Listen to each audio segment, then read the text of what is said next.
படுத்த கிருபைக்கு நன்றி ராஜா. இந்த தேவனாய் கர்த்தாவே கிருபை தயவுல ஒரு இந்த வாரம் முழுக்க வரப்போற கிருபைக்கு நன்றி இயேசுப்பா. அதே போல டேனியுடைய கருத்தில் கொடுத்துருங்க ராஜா. அவனை ஆசீர்வதிப்பீராக ராஜா. அவனுடைய எல்லா தேவையெல்லாம் சந்திப்பீராக ராஜா. அவனுக்கு சுகத்தை பலத்தையும் ராஜா. தகப்பனே தேவனாய் கர்த்தாவே கண்களுக்கு முன்பாக ஏதோ மறைக்கப்படலை ராஜா. அவனுடைய எல்லா தகப்பனே தேவெல்லாம் சந்திப்பீராக ராஜா. அவனுடைய எல்லா தகப்பனே தேவனாய் கர்த்தாவே சோத்திரம் சோத்திரம் ராஜா. அப்பா அவனுக்கு முன்பாக ஒன்றும் ராஜா மறைக்கப்படலை ராஜா. நீங்க அதை செய்வீராக ராஜா. அவனுக்கு நாடிலே ராஜா நல்லா வாழ்க்கை கொடுப்பீராக ராஜா. மனுஷன் தற்கடுத்து நல்லதை எட்டத்துறை கொடுப்பேன் சொன்னீங்க நாளிலே மகனுக்கு ராஜா எட்டத்துறை கொடுத்து ஆசீர்வதிப்பீராக ராஜா. அவனுடைய தகப்பனை குச்சியுடைய சாபத்திலிருந்து பாவத்திலிருந்து அவனை விடுப்பீராக ராஜா. என் தேவனாய் கர்த்தாவே சோத்திரம் சோத்திரம் சோத்திரம் அவன் கொடுத்த கருணை ஆசீர்வதிப்பீராக ராஜா.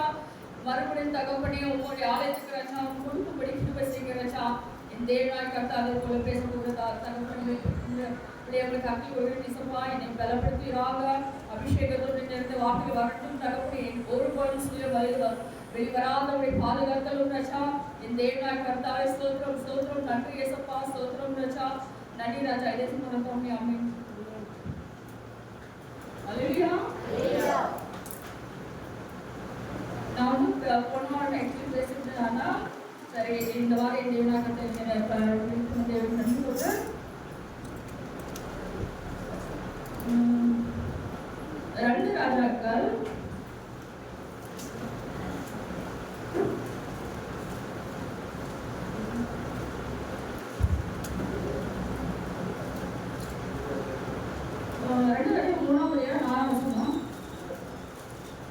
2 ராஜாக்கள் 3ஆம் அதிகாரம் 4ஆம் வசனம். மோவாபின் ராஜாவாகிய மேசா ஆடு மாடுகள் பெருசவனாய் இருந்த இஸ்ரவேலின் ராஜாவுக்கு 1,00,000 ஆட்டுக்குட்டிகளையும் 1,00,000 குருத்து ஆட்டு கடாக்களையும் செலுத்தி வந்தான்.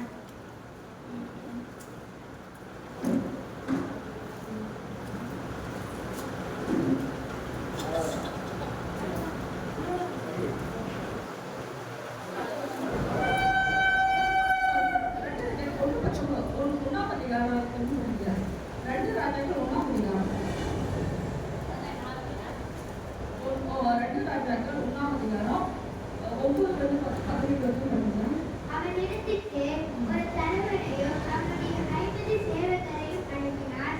மலையின் உச்சியில் உட்கார்ந்திருக்கிற அவனிடத்தில் இவன் ஏறிப்போய், தேவனுடைய மனுஷனே, ராஜா உன்னை வர சொல்லுகிறார் என்றார். அப்பொழுது எலியா அந்த 50 பேரின் தலைவனுக்கு பிரதியுத்தரமாக, நான் தேவனுடைய மனுஷனானால் அக்கினி வானத்தில் இருந்து இறங்கி உன்னையும் உன் 50 பேரையும் பட்சிக்க கடவுது என்றார். உடனே அக்கினி வானத்தில் இருந்து இறங்கி அவனையும் அவன் 50 பேரையும் பட்சித்தது.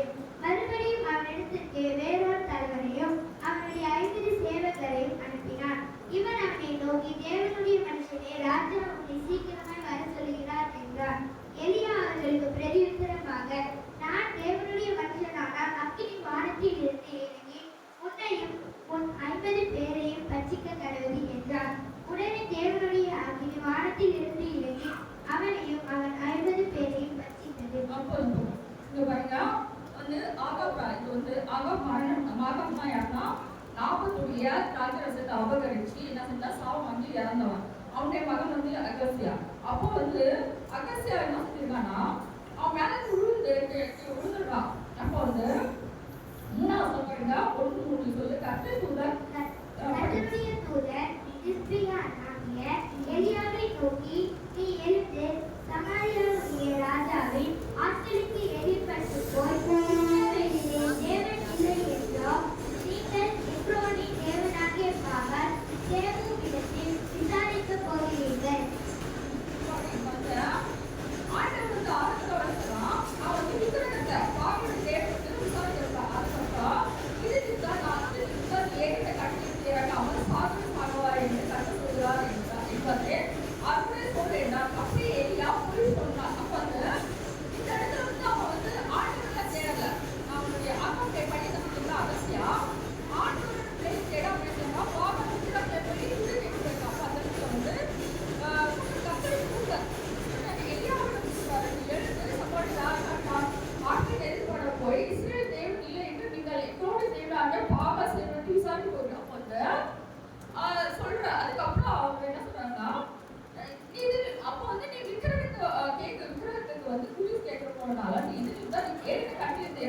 சாகவே சாகவா என்று கர்த்தர் சொல்கிறார் என்பது அவர் சொல்லின்றார். அப்படி எலியா போய் சொல்ல அப்ப வந்து அவர் சொல்றாரு. அதுக்கப்புறம் பாருங்க, அந்த ஆட்கள் அவரிடத்துக்கு திரும்பி வந்த போது நீங்கள் திரும்பி வந்தது என்ன என்றார். அவரிடத்து கேட்டார். அதுக்கு அவர், ஒரு மனுஷனை நீங்க எதிர்பார்த்து வந்து நீங்கள் உங்களை அனுப்பின ராஜாவுக்கு திரும்பி போய் இஸ்ரவேல் தேவன் இல்லை என்றால், எங்களுடைய தேவன் இல்லை என்றால், நீ எங்களுடைய தேவனாக பாகால் சிலருக்கு விசாரித்து போகிறார் என்றுதான் ஏற்கை கட்டளை இறங்காமல் சாகவே சாக என்று கட்ட சொல்வார் என்பதை அவருடைய சொல்லுங்கள் என்றார் என்று சொன்னார். அப்ப வந்து இந்த வார்த்தை வந்து அவங்க ஒரு வேலை எலியா சொன்னது வந்து அவங்ககிட்ட சொல்றாங்க. அப்பொழுது அவன் அவர்களை நோக்கி, உங்களுக்கு எதிர்பட்டு இந்த வார்த்தைகளை உங்களுக்கு சொன்ன மனுஷன் எப்படிப்பட்டு கேட்டார்.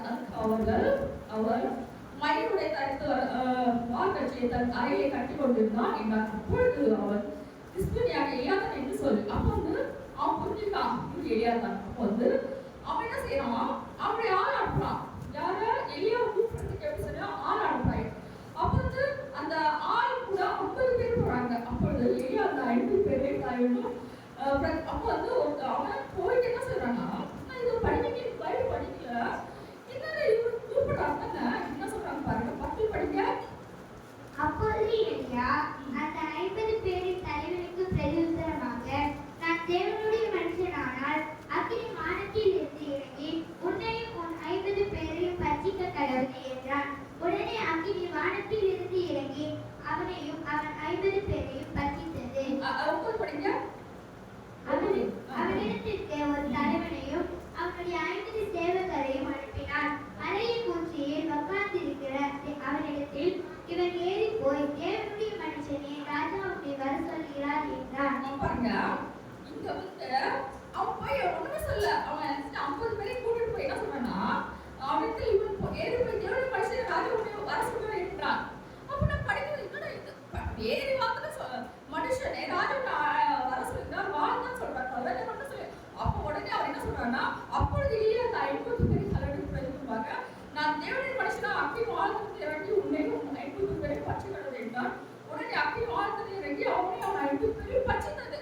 அப்போ எனக்கு வந்து ஆக்சுவலி என்னன்னா இது ஒண்ணுமே சொல்லலையே. அவன் ஒரு கை பிடிச்சி எடுத்து போல எதுவுமே சில பெரிய கூப்பிட்டு இவரு எப்படி சொல்றாரு. அடுத்த திருப்பி 50 பேரை அனுப்புறாங்க. அவரே எலியா சொல்ற 12 படிக்க 12. எலியா அவருக்கு பிரதியுத்தரமாக, நான் தேவனுடைய மனுஷனானால் அக்கினி வானத்தில் இருந்து இறங்கி உன்னையும் உன் 50 பேரையும் பட்சிக்க கடவுளே என்றான்.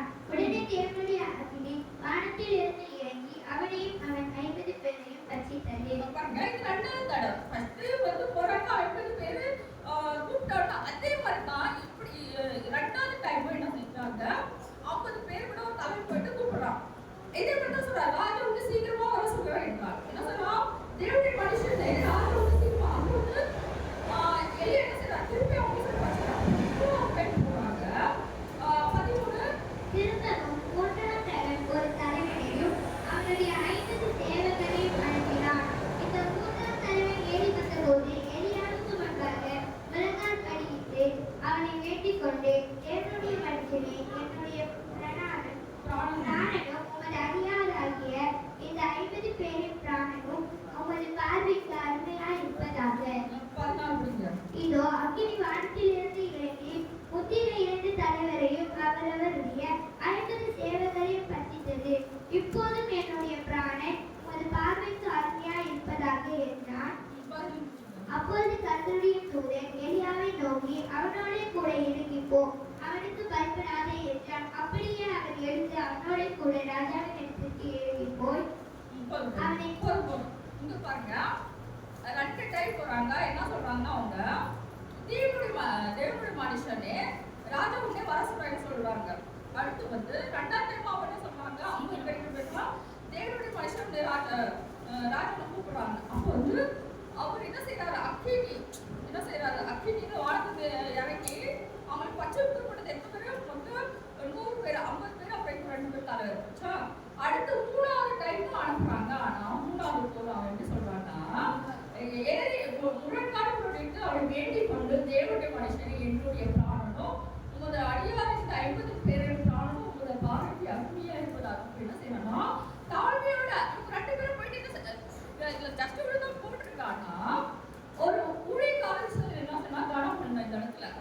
அப்போதான் எனக்கு இது சொன்னதுக்கு அப்படியே பச்சு போட்டது இப்படி இருக்கு. அப்ப என்னுடைய கண்ணி அப்படி திறக்க கண்டிப்பாக சொல்லணும். ஏன்னா எனக்கு புரியல. அதுக்கப்புறம் தான் 3ஆவது கண்ணி படிச்சுட்டோம்.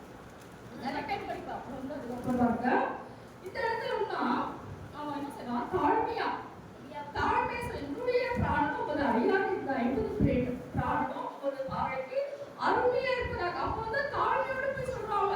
அவன் வந்து எத்தவங்க பிள்ளைகளும் ஏன்னா அவனுக்கு இருக்கும், நான் வந்து ராஜாவுடைய ஆளு, நான் இப்படி அதனால தேவனுடைய மனுஷனே ராஜாவுடைய வர சொல்றாங்க என்றான்.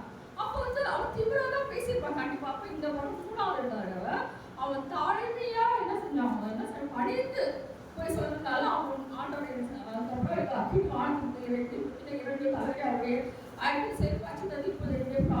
பாருட்டு அருமையா இருக்கிறாங்க. அப்போ வந்து அவனுக்கு வந்து பயம். அப்போ வந்து ஆண்டோடைய பிள்ளைகளுக்கு எதிர்க்க பேசும்போது கூட, ஏன்னா ஆண்டோடைய பிள்ளைகள் அபிஷேகத்தோடு நேரத்தா ஊழியம் செய்யறாங்க யார்கள். அப்போ வந்து எலியா வந்து ஆண்டவரால் அழைக்கப்பட்ட ஒரு தீர்க்கதரிசி. அப்போ வந்து அவர் அபிஷேகம் பண்ணப்பட்டார். அப்போ வந்து அவர் வந்து இந்த இடத்துல வந்து அந்த தலை வந்து தாழ்மையா கூப்பிட்டு இருந்தா அவன் என்ன சொல்லியிருப்பான், அவனுடைய பிராணம் காப்பாற்றப்பட்டு கண்டிப்பா. ஆனா அழிச்சுனா எதோ இல்லை ஏதோ கூப்பிடுறான். அப்ப இந்த இடத்துல 3ஆவது அப்பொழுது கர்த்தருடைய நிலையை நோக்கி அவனுடைய கூட இருப்போ அவனுக்கு பயப்படாது என்றான். அப்படி அவன் எழுந்து அவனோட நாட்கள் போனான். அப்ப வந்து அதுக்கப்புறம் அவன் தாழ்மை முழுமையாக அர்ப்பணிச்சான். பய நடந்தத்தோட சில ஊழியக்காரர் சில காணப்படுறான் கருத்துல. அதனால அவனை ஜீவன் காப்பாடுற. அப்ப வந்து நம்ம பேசும்போது வந்து ஒரு ஊழியக்காரர் வந்து எப்போது கண்டிப்பா அசட்டை பண்ணக்கூடாது. ஏன்னா ஆண்டவருடைய பிள்ளைகள் அவங்க வந்து ஆண்டவர் வந்து அபிஷேகத்தோடு நிறைந்துதான் அபிஷேகத்துக்கு அப்புறம் தான் ஊழியத்துக்கு அழைக்கிறாரு. அப்ப வந்து ஆண்டவருடைய பிள்ளைகளுக்கு வந்து நம்ம எதிராக பேசும்போது கூட பயப்படணுமா, ஏன்னா ஆண்டவர் கவனிச்சிருக்காரு. அப்போ வந்து நிறைய நான் யாருக்கு வந்து இது தப்பா சொல்ல ஊழியக்காரர்கள் வந்து எனக்கு பேச தோணுச்சு, அதனால நான் பேசினேன். அதனால யாருமே சொல்லல. ஆனா இந்த இடத்துல வந்து நம்ம பேசும்போது ஜாக்கிரதை இருக்கணுமா. அப்போ வந்து இந்த இடத்துல இவங்க வந்து இந்த 50 பேரும் தலைவர் எப்படி இருந்தாங்கன்னா ஆண்டவர் ஊழியக்காரத்தை என்ன செஞ்சாங்க, அசட்டை பண்ணதுனால அவங்க உலக பிரகாரமாக இறந்தாங்க. ஆனா நம்ம வந்து ஆவிக்குரிய வாழ்க்கையில இருக்கிறோம். இப்ப நம்ம வந்து ஆண்டவர் பேசுறதுமா பேசும்போது இவங்க உலக பிரகாரமாக இறந்துட்டாங்க வச்சுங்க. ஆனா நம்ம ஆவிக்குரிய வாழ்க்கையில நம்மளுடைய ஆசீர்வாதத்தை இழக்கிறோம். எப்படின்னா நம்ம குடும்பத்தை வந்து நம்ம ஊரே கற்றுக்கிறோம் பேசும்போது நம்மளுக்கு வந்து ஆசீர்வாதங்கள்லாம் போவோம். வந்து தரித்திரம், வறுமை இருக்கும், நோய் இருக்கும், எல்லாமே இருக்கும். ஆனா அவங்க புரிஞ்சுக்கணும். அப்போ வந்து ஆண்டோட பிள்ளைகளுக்கு விரோதமா வந்து பேசுறதுக்கு வந்து புரிஞ்சு பேசக்கூடாதான். வந்து நாமே பயப்படுவோம். இப்போ எங்க தங்கச்சி பைபிள் ஸ்டடி படிச்சுன்னா சொல்லுவா, வந்து ஊழியக்காரர் வந்து நம்ம வந்து நல்லா கவனம் பண்ணீங்கன்னா அவங்க ஆண்டோட பிள்ளைங்க ஆண்டோட சொல்றாரு அவங்களுக்கு வந்து எல்லாமே கொடுத்துருக்காரு. அப்போ வந்து நம்ம என்ன செய்யணும், அவங்களுக்கு என்ன செய்யணும், ஆண்டோட பிள்ளை வந்து கவனம் பண்ணணுமா. வந்து தாறுமாறா அவங்க முதலாவது வந்து வாய் பார்த்து பேசக்கூடாதான். பேசும்போது இவன் உலக பிரகாம அவனுடைய இறப்பு இந்த பிள்ளைகளுக்கு. ஆனா நம்ம பேசும்போது இப்ப நம்ம வந்து கிருபை காலத்தினால இருந்தாலும் ஆண்டவர் கிருபை ஜீவனை கொடுக்குறாரு. ஆனாலும் அவருடைய வாழ்க்கையில நம்முடைய வந்து மரணம் குடும்பத்துல நம்மளுக்கு தேவையில்லாத பிரச்சனை இருக்கும், பாடு இருக்கும், வறுமை இருக்கும். அப்ப வந்து அவ செய்யறாங்கன்னா ஆண்டவர் ஏசப்பா நீங்க பார்த்தீங்கன்னா ஏன்னா ஊழியக்காரங்களுக்கும் ஏசப்பாவுக்கும் டீல். அப்போ வந்து ஏசப்பா பார்த்துக்குவாரு. நம்ம வந்து ஒரு ஊழியக்காரங்களுக்கு வந்து நியாயம் கூடாதான். ஏசப்பா அவங்களுக்கு நீங்க பார்த்தீங்க ஏசப்பா நீங்க. அப்போ வந்து அதுக்கப்புறமா எவ்ரியர் 5ஆம் அதிகாரம் 4 சொல்லி பாருங்க. எவ்ரியர் 5ஆம் அதிகாரம் 4. மேலும் ஆரோனை போல தேவனால் அழைக்கப்பட்டால் ஒருவனும் இந்த கனமான ஊழியத்திற்கு தான் ஏற்படுகிறதில்லை. ஆமென். அப்போ வந்து ஒருவனை அந்த ஆரோனை போல ஆண்டவர் வந்து ஊழியத்தை அழைக்க ஒருத்தர் இந்த கனமான ஊழியத்தை நிற்க முடியாது கண்டிப்பா. இப்ப நம்ம எல்லாம் நடிகரோட ஊழியம் செய்யறோம்னா ஏன்னா தானே நம்ம இருக்கு சபை இருக்கு நம்ம போறோம்.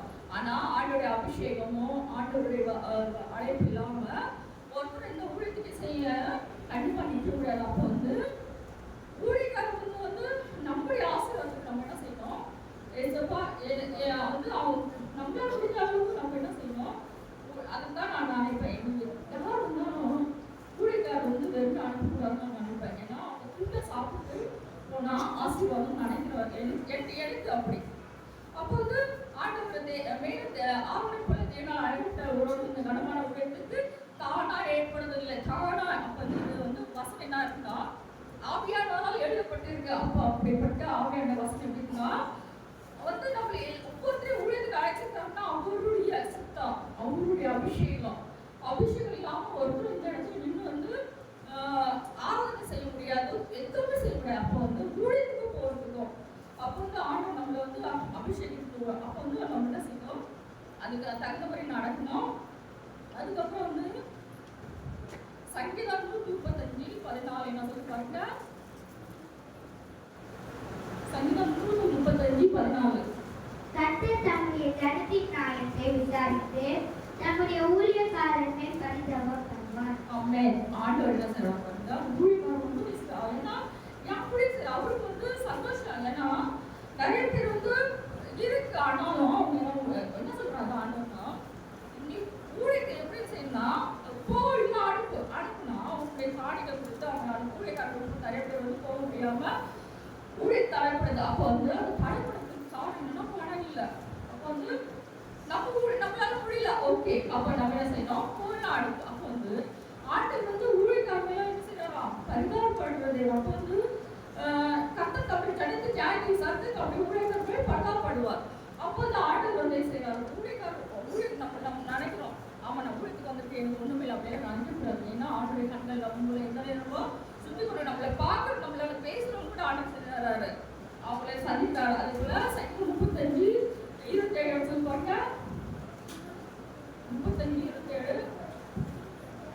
என் நீதியை விரும்புகிறவர்கள் கெம்பீரித்து மகிழ்ந்து நமது ஊழியக்காரருடைய சுகத்தை விரும்புகிற கர்த்தருக்கு மகிமை உண்டாதாக என்று எப்பொழுதும் சொல்லப்படுவார்கள். என் நீதி விளங்க விரும்புகிறவர்கள் கெம்பீரித்து மகிழ்ந்து நம்முடைய ஊழியக்காரருடைய சுகத்தை விரும்புகிற கர்த்தருக்கு மகிமை உண்டாகும் என்று எப்பொழுது. அப்போ வந்து ஊழியக்கார சுகத்தை யார் கொடுக்குறாங்கன்னா ஆண்டவர். அதனால இந்த உலக பிரகாரமான அந்த சாத்தா எப்படிப்பட்ட நோயோ எதோ கொண்டு வந்தாலும் ஆண்டவரே செய்யறாரு, அதுல இருந்து விடுதலை செய்யறாரு. அவரை வந்து என்ன செய்யறாரு, ஆண்டோட பிள்ளைகளுக்கு வந்து அவர் என்ன செய்யறாரு, ஊழியக்கார சுகத்தை விரும்புகிற தெய்வன். அப்போ வந்து நம்ம தெய்வம் நம்மள வந்து அப்படி விடப்பட்டார். நம்ம குடித்து அடிச்சப்போ வரது இல்லைன்னு சொல்ல, நம்ம உலகத்தை இருக்கிறோம், ஆனால் நம்மளுக்கு என்ன ஆடைகள் நிலைகள் எல்லாமே இருக்கு, நோய்களே இருக்கு. ஆனா நம்ம என்ன செய்யறோம், ஆண்டோட பிள்ளைகள். அப்போ வந்து நம்ம வந்து பேசணும், பேசணும், பயம் இருக்கணும். இவங்க ஆண்டவரால் அழைக்கப்பட்டவங்க, ஊழியத்தில் அபிஷேகம் பண்ணப்பட்டவங்க.